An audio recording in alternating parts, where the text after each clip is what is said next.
Thanks to first-hand accounts, this program tells the story of women who were part of Italy's Camorra Mafia.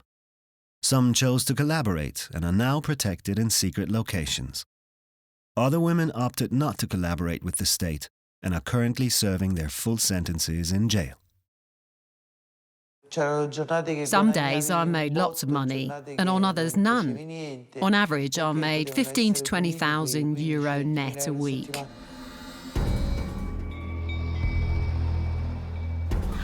I had a variety of customers. The regular ones bought crack, which at the time most people would sniff, not smoke like today. They had their own drug market. I didn't interfere with their line of work, and they were not supposed to damage mine. They didn't dare say a word, because I would have chopped their heads off and played ball with them.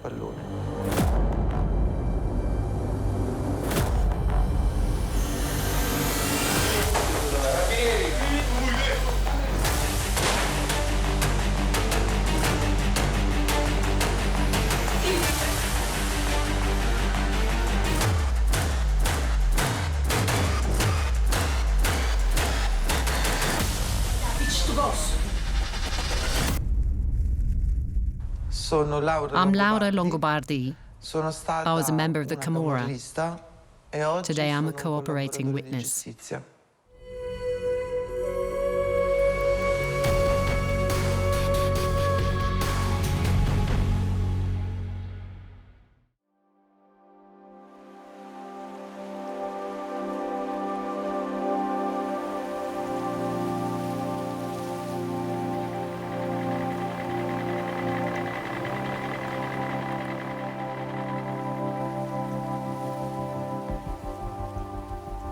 I was born in Mondragone, a small village in the province of Caserta.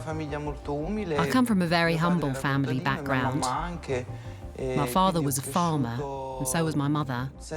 I grew up totally unaware of the Camorra and the underworld. I went to school until I was 11. Then I had to quit, because in 1988 my brothers got married and my father had no one else to help him in the fields, and so I went to work with him.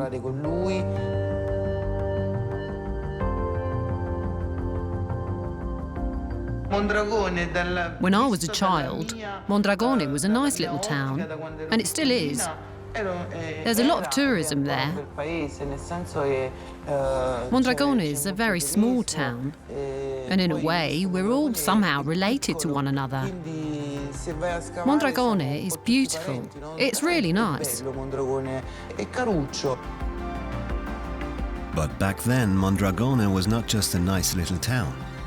Apart from tourists and honest families, it also harbored something else, something very scary.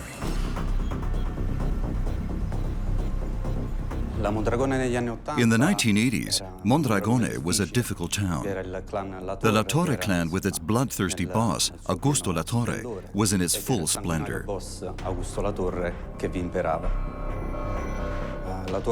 Augusto La Torre had been accused of more than 50 murders. It sufficed to speak ill of Augusto La Torre to be killed, as has indeed happened on more than one occasion.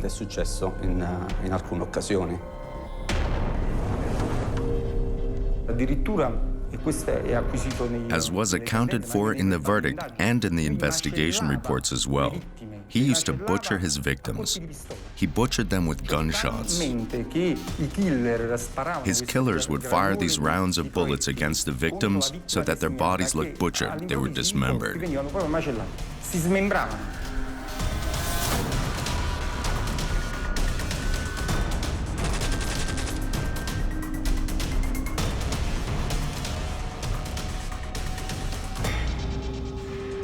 But it wasn't just the La Torre clan that was spreading terror in Mondragone.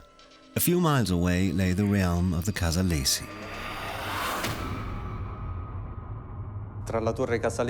Initially, the La Torre and the Casalesi clan cooperated. Later, a difficult relationship ensued as the Casalesi wanted to extend their claws on Mondragone. Augusto Latorre would not accept this dictate, and the real feud started. Inizia una vera e propria faida.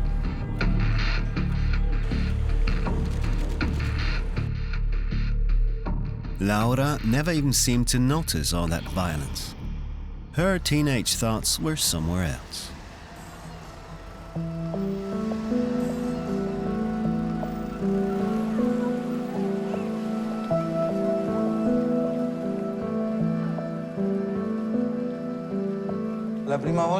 I first met the man who changed my life one evening as I was walking along the pier.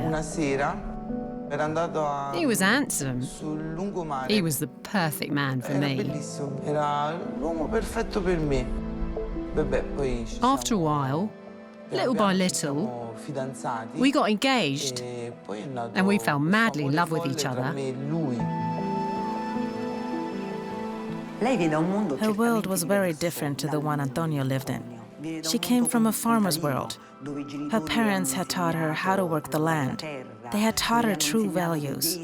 So she was waiting for a Mr. Right, waiting for a man to fall in love with.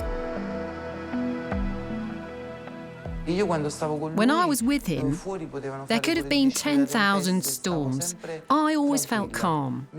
I felt protected, shielded. I felt like in a cocoon. But Laura was dead wrong. The life awaiting her by Antonio's side was anything but peaceful.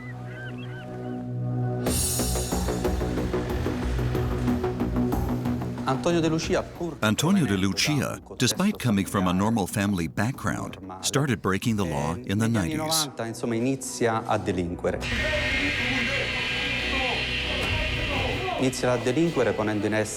He began committing crimes, mainly robberies, sometimes even on the Mafia's payroll for certain specific crimes. Organizzata per singoli fatti delittuosi. He definitely had dealings with members of the Camorra. He certainly did business with Augusto Latorre's men. Antonio de Lucia robbed those shops that refused to pay protection money. That's how the Camorra made the store owners pay. Far piegare I commercianti al pagamento del pizzo.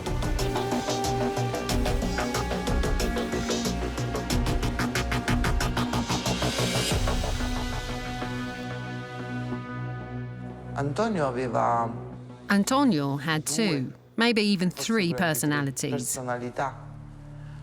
With me, he was a sweet, sensitive, affectionate man.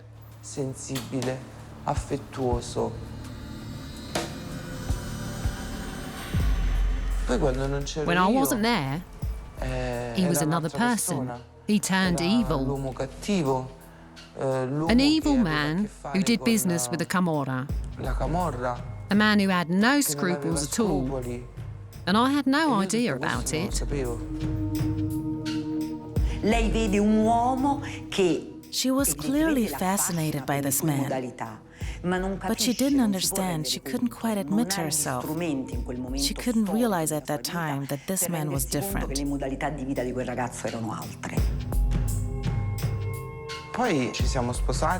We got married. My son was born in October 1995. And when he was born, I was still a child. So I treated him like a doll, a new toy to play with. From Laura's point of view, who was still very young, everything seemed like a fairy tale come true.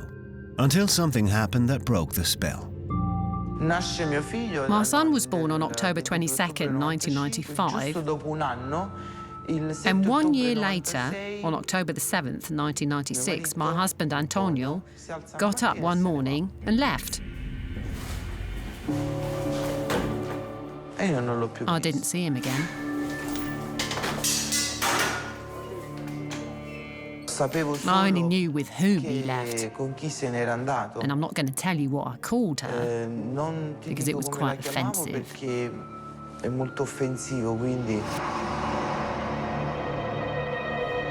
Yet, despite her anger and disappointment, Laura was still hoping Antonio would return.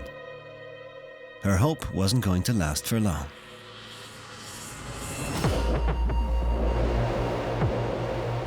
I heard he'd been arrested because, as I said, the town of Mondragone is small, so you hear everything about everyone. Antonio de Lucia was sentenced to a cumulative sentence of about 18 years of prison, mainly for serious offenses like thefts, robberies, and extortions.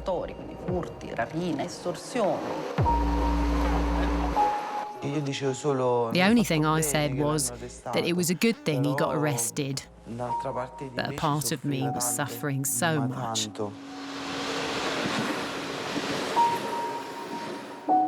Now that Laura discovered the truth, there's no room left for hope. Antonio won't return. At least not for the next 18 years. Too many years not to think about starting over without him. I was alone for a very short time. Let me think. October, January, February. In March, my brother introduced me to a gentleman. I was only 20 years old. He was 36. So you can figure it out for yourself.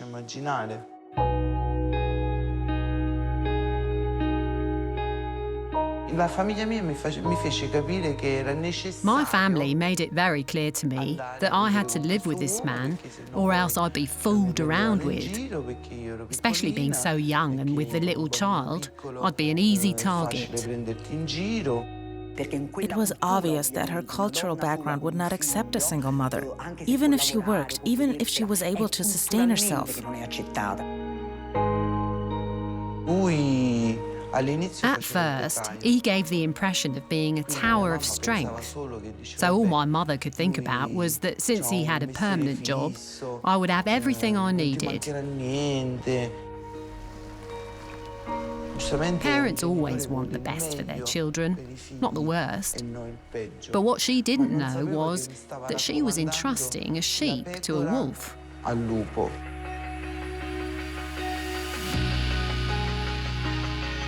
Laura had no choice but to go with that man. First to Naples and then to Siena, where he had found work as a bricklayer in the meantime. And it was there, far from her hometown, that Laura became a woman and gave birth to 3 more children. The children of a marriage that went from bad to worse over the years.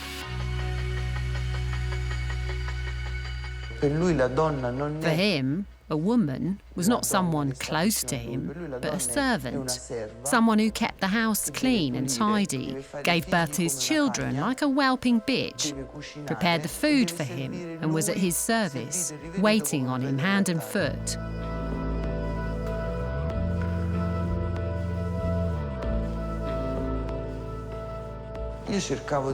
I wanted to work. I wanted to own a store. I wanted to do something. He never would have allowed me to because he knew very well that if I ever got financially independent, I would have kicked him in the balls and gotten rid of him.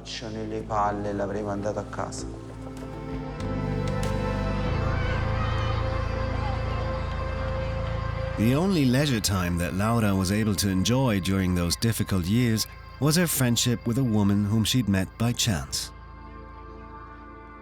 One day, I met a girl who worked as a street sweeper, and she grew very fond of me and my children. She came to see me very often, and in the end, she visited every day. Over the course of a few months, her relationship with that girl became very special. They'd become best friends in every respect. One day, it was during summertime, she said, "I have an idea. I'm going to borrow 1,000 euros from my father. You know Naples. Let's go and buy a slab of dope." I looked at her and said, "What the hell are we supposed to do with a slab of dope?" She said, "We'll sell it." I said, "You must be out of your mind. Sell it to whom?" "I don't know anyone." "Don't worry, you'll just have to keep it for me, and I'll sell it."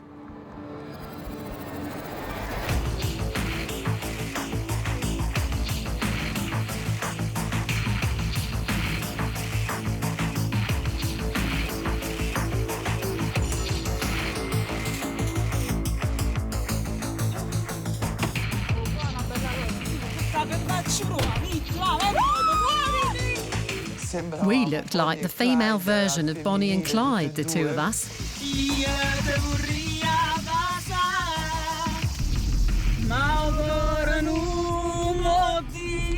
We got in the car and we brought it back to Siena and started selling the dope. Well, she started to sell it because I stayed at home. I had small children, so... She smoked more than she sold. In the end, we only earned the money we had spent, 1,000 euros. I said, this is not working. When are we going to make money?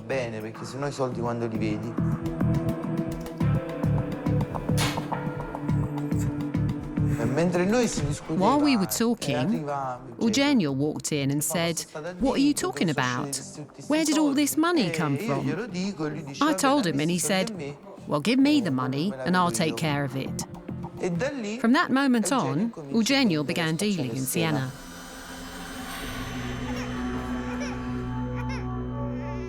Using his contacts to suppliers from Naples, Laura's partner managed to make more money within a few weeks, and he set up a proper dealing business. I stayed at home the whole time. I knew what he was doing, but I didn't take any money, nor did I give cocaine to anyone. He took care of everything. But this kind of business in a small city like Siena couldn't go unnoticed for long, especially not by law enforcement officers.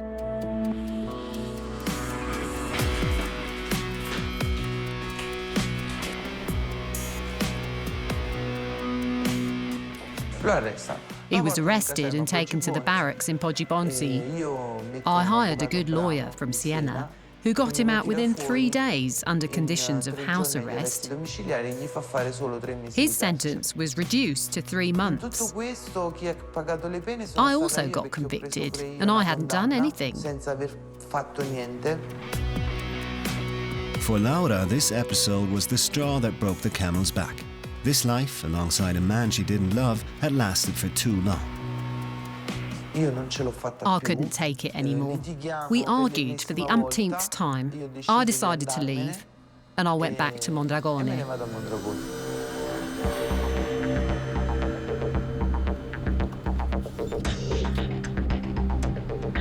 After almost 10 years, Laura found the courage to leave that man, and she didn't want to depend on anyone anymore. From that moment on, she wanted to be the master of her destiny, even if she had to get her hands dirty. In order not to depend on Eugenio anymore, I left and went to Naples to see his supplier. I told him I had no money, that I had children, and I had to make a living. I asked him for 10 grams, and he gave me 5. I took the 5 grams and went to Mondragone. I sold them, got back in the car, and went back to see him. I gave him the money and asked him for another 5. He took a bag of 50 and gave it to me.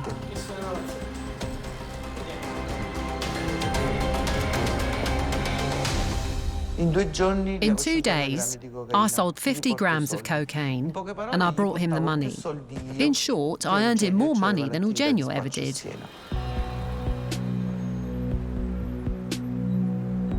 Within just a few weeks, Laura had found what she was looking for, a job that allowed her to support her family by herself. I had a regular customer who smoked about 700 to 800 euros worth a day. I sold some powder and some cooked stuff. I had mixed customers. The regular ones bought crack.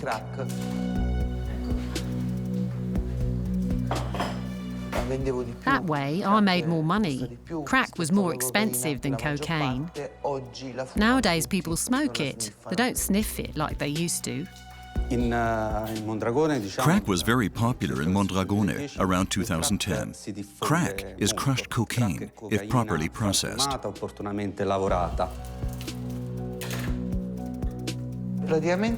You basically take cocaine, dilute it with water and baking soda, Bring it to a boil, and when it's cooked, it becomes an oily substance.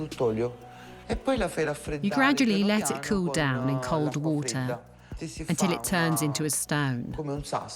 So all I had to do was take it out and sell it. The feeling it produces is far superior to cocaine, and it also generates a stronger addiction. So selling this type of substance is financially more profitable than selling regular cocaine.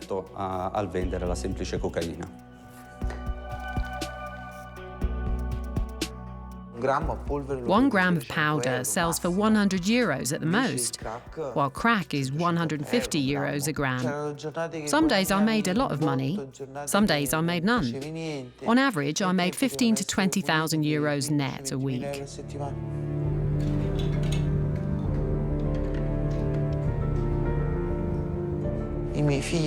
My children knew what I was doing. I had to let my kids in on everything, because if the carabinieri came, at least one of them had to know what's happening, you see. They never delivered cocaine or crack to anyone, ever.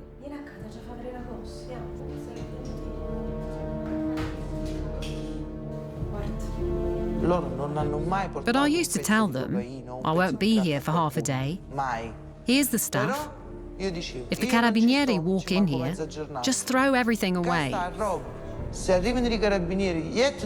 If you can't throw it away, just say that you don't know anything and it's mum's stuff. What was I supposed to do? I was on my own. For Laura, there was nothing odd about what she was doing. Her dealing was just another way to make money, a business that she seemed to be able to run perfectly well. In the course of a month, I managed to set up a small business. It was small, sure, but very gratifying to me. My customers were wealthy. Entrepreneurs, doctors, clerks, and lawyers.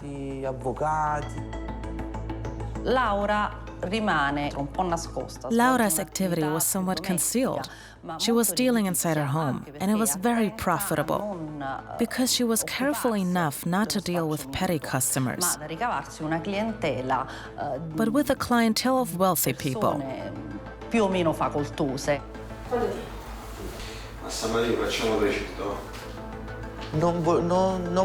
They didn't want to meet at Mondragone's main square because they had a reputation to protect. So most of them came to my house because they felt safe there. That way, only a few people knew, and few would be able to find out. But the few who knew something weren't just ordinary people.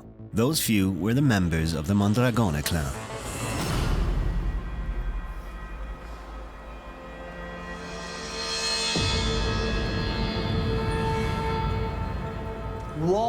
Men of the underworld, the Camorra. They came to see her several times. They came asking for the famous pizzi, the protection money, saying, "You have to give us something in return for letting you deal."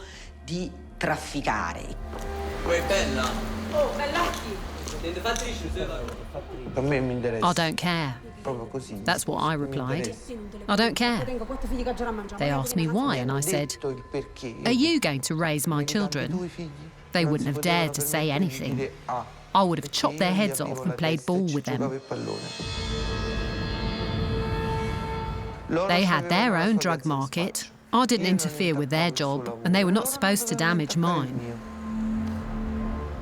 During that time, you couldn't reason with me at all. I wouldn't listen to anyone. I was only thinking about the business. I was thinking about putting money aside, because I needed the money and that was it. Yet all that money was not enough. Laura was still missing something to feel fulfilled. Something that belonged to the past and that reappeared in her life, almost by chance.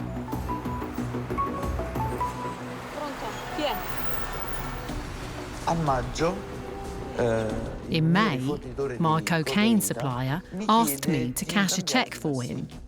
I made some phone calls, and as the last resort, I called my sister-in-law. She said, "I can't help you, but if you want, I can ask my brother."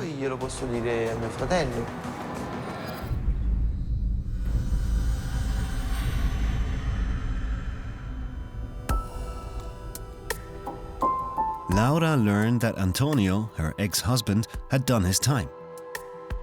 Finally, the moment she'd been waiting for 18 long years had come.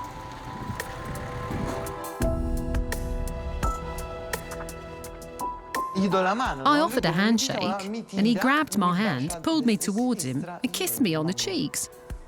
I was dumbfounded, thinking he probably forgot. He was the one who left me. He asked me if he could see his son. I said, "Listen, your son is 18 years old. I'm willing to let you see him, but if he says no, I can't force him." And he said, "Oh well, give it a try, ask him." So she asked her son, because at the time she felt it was only fair for father and son to get to know each other. Her son was a little embarrassed and told her, "Mom, this guy never called or wrote for 18 years. What does he want now?"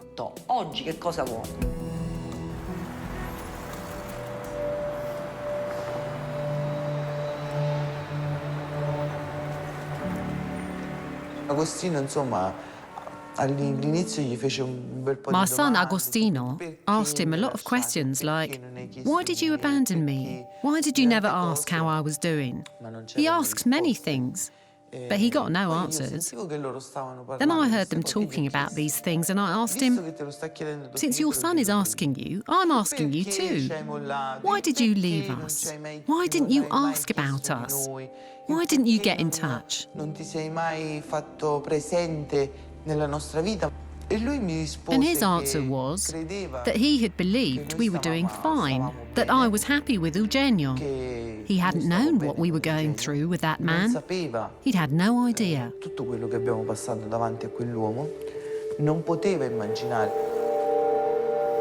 Even if Antonio didn't have all the answers, Laura was willing to forgive him anyway. In her opinion, despite everything else, Antonio deserved a second chance.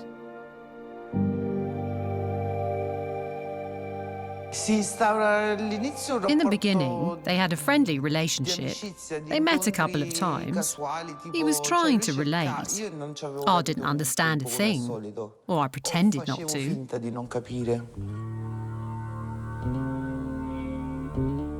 And finally, one night, as we were sitting on the couch chatting away, I took off my slippers and pulled my feet up.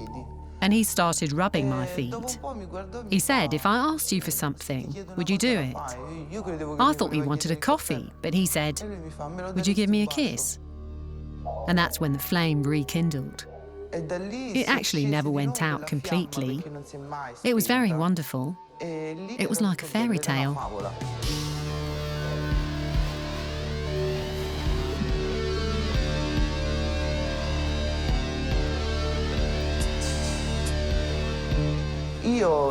I really believed he had served his sentence in prison, and he was through with that, and we were about to start a new life. Laura was convinced that after almost 20 years, Antonio had finally changed. But once again, she was wrong. As soon as he came out of prison, Antonio resumed from where he left off. Living with him won't be a piece of cake, just like last time.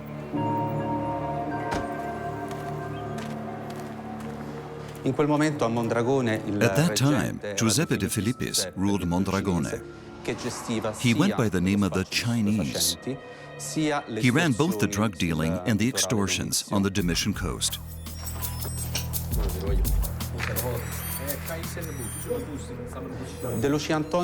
When Antonio de Lucia got out of prison, he got close to De Filippis, collecting a considerable amount of protection money for him, making a lot more money for the clan than ever before. Antonio earned the trust of De Filippis, the boss who inherited the leadership of the Mondragone clan from La Torre. a trust that was rewarded when De Filippis himself ended up behind bars.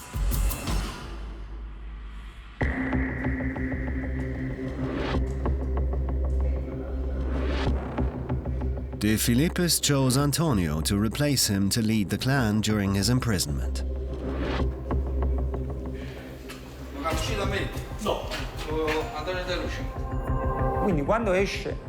So when Antonio De Lucia was released, a former robber who had committed petty crimes for the clan, he was the one, with his charisma, who became the leader. From now on, I get the protection money. So who do I pay? You or them? I said I get it.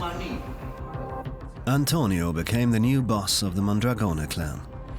Now it was he who took care of the clan's business in person, at least until another trial against him made his plans difficult.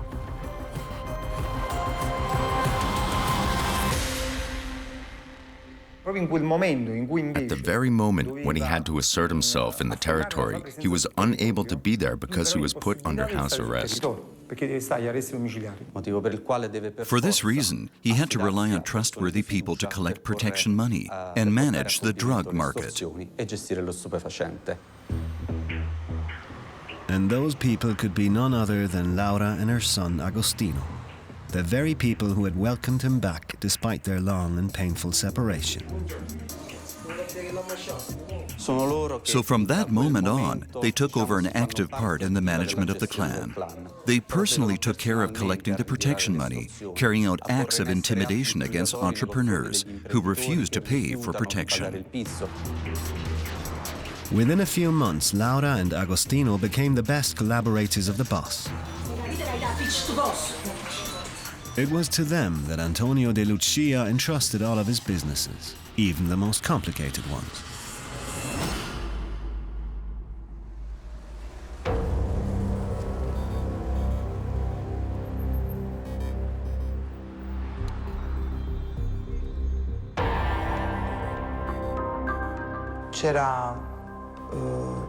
The Mondragone cemetery was undergoing renovation. The company was paying for protection, if I'm not mistaken, 3 times a year. My husband sent my son to tell them that from now on, they had to pay the De Lucia clan. But we never received the money. They didn't comply. My husband said, I need you to do me a favor and set the cemetery on fire.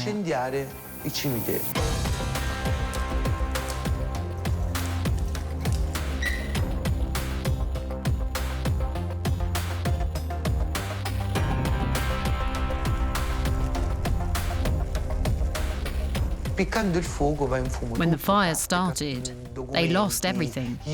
Papers, documents, their computers were ruined. It was a mess. So they decided to pay. And when they paid, the nearby supermarkets started paying too. And little by little, we collected protection money from everyone else. Thanks to Laura's work, the cash flow of the clan kept increasing, and with it, her responsibilities increased. In fact, Antonio wanted her to assist him in financial matters and hand out salaries to the clan members. A role that Laura had not chosen and which over time would cost her dear. People asking for a job or money or a favour. I'm so-and-so's wife. I need the money for. I'm the daughter of. I have to smuggle a parcel into prison. Their job was to hand out the salaries, also to the clan members who were in prison. The lawyers representing them needed to be paid as well, if the clan wanted them out of prison soon. We no longer slept. It had become too heavy a burden. I mean, I had come to the point that I prayed to God that either my husband was arrested or that they took everything away from him. Laura had no idea, but chances that her prayers would soon become a reality were pretty good.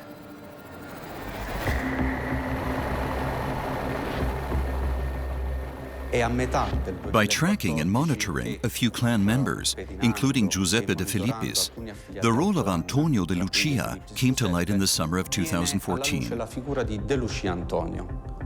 So of course the focus on him was intensified. We wiretapped the car Laura Longobardi and Agostino De Lucia were using. At that point, we were fully aware of all the instructions they gave, the protection money they were collecting, and their relationships with the other clan members.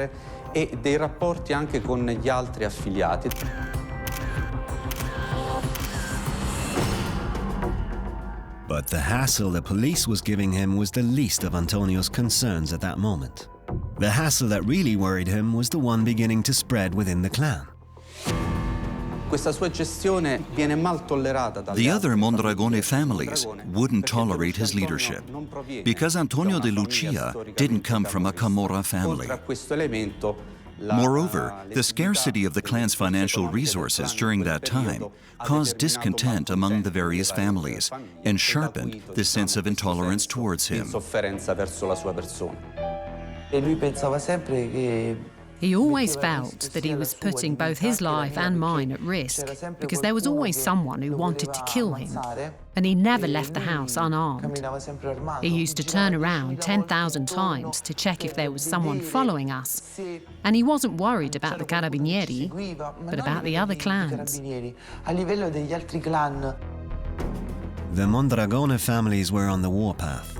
For them, Antonio's leadership had come to an end.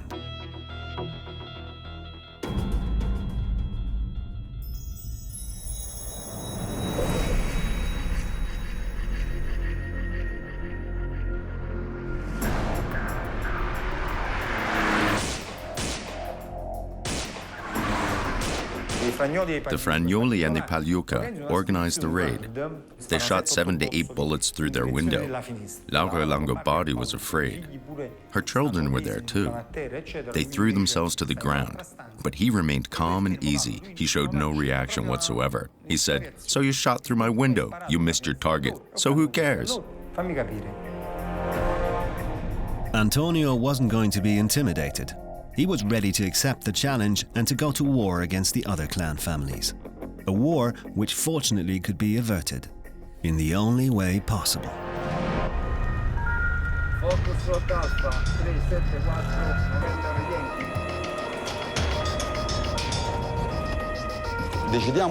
We decided to intervene in January 2015 when we found out that there were some real conflicts within the clan which could have led to far more serious consequences. That's why we decided to intervene. The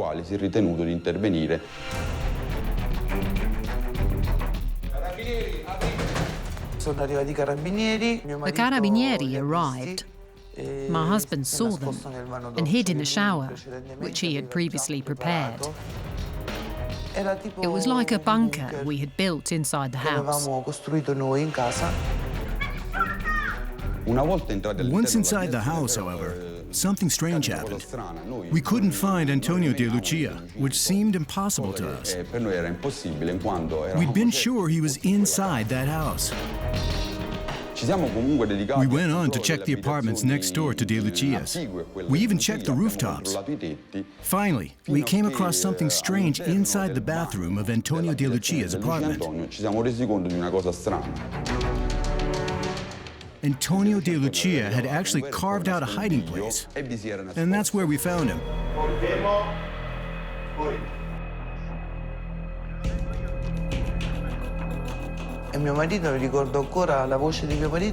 I'll still remember my husband telling me to call his lawyer. I turned to grab the phone, and I found myself handcuffed.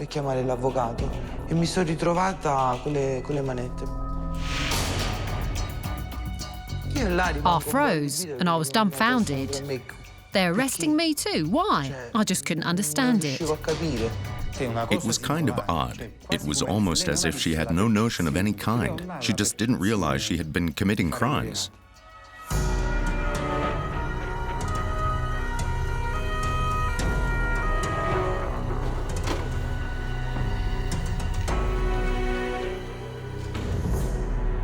Laura Longobardi was utterly surprised about being arrested because she thought she was only following Antonio De Lucia's instructions.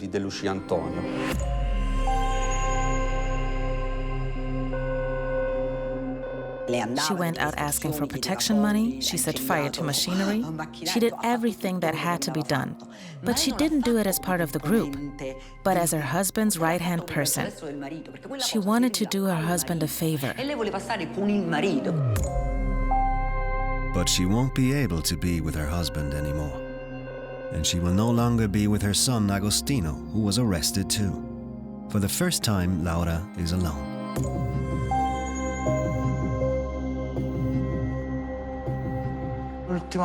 That was the last time I saw my husband, and then I saw him again after 9 months. That was at the arraignment.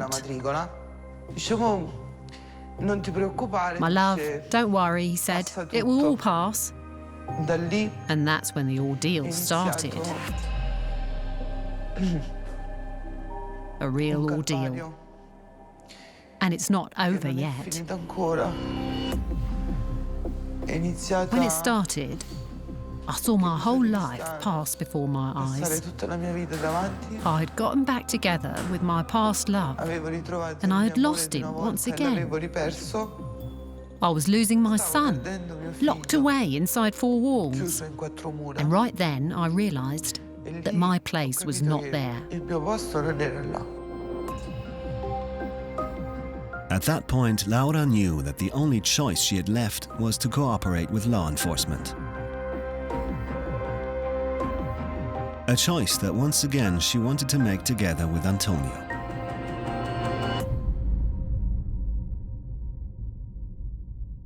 It was her who asked, and even urged Antonio de Lucia to come to a common decision in order to start figuring out a new life, a different kind of life from the one they'd had until then. I knew that if I didn't start, nobody would start cooperating with law enforcement. I didn't do it for money, or to avoid going to jail, even if they had sent me to a maximum security prison. I only did it to save my son.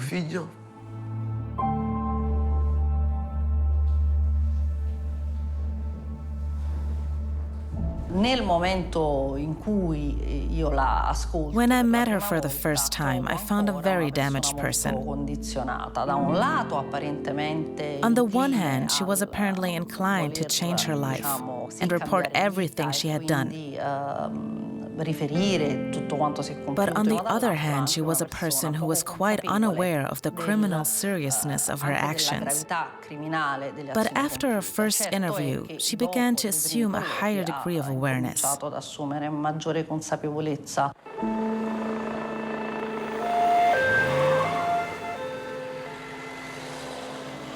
The cooperation of Laura and Antonio allowed the magistrates to arrest and prosecute dozens of clan members and to shed light on all of the criminal activities in Mondragone. A contribution that after 2 years behind bars earned Laura a first reward. First they released my husband on September the 19th, then they released me on October the 19th. They took me to a hotel near the prison. I'm staying in an undisclosed location. That's where we stay and we like it. We work there. It's a bit like a new family. But we've lost everything. Everything we had built for ourselves. We've lost our families because we don't get to see them anymore. I miss hugging my son. I haven't seen him since last October because he's staying somewhere else.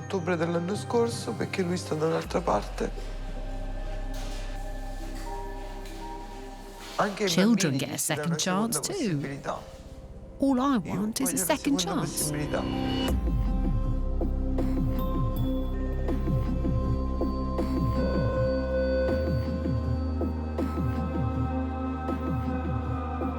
On October the 5th, 2017, the final judgment was passed and Laura Longobardi was sentenced to 7 years in prison for association with the Mafia, extortion, arson, robbery and possession of firearms. Following this sentence, Laura went back to prison. Thanks to her choice to become an informer, Laura will be able to go under house arrest after a short while.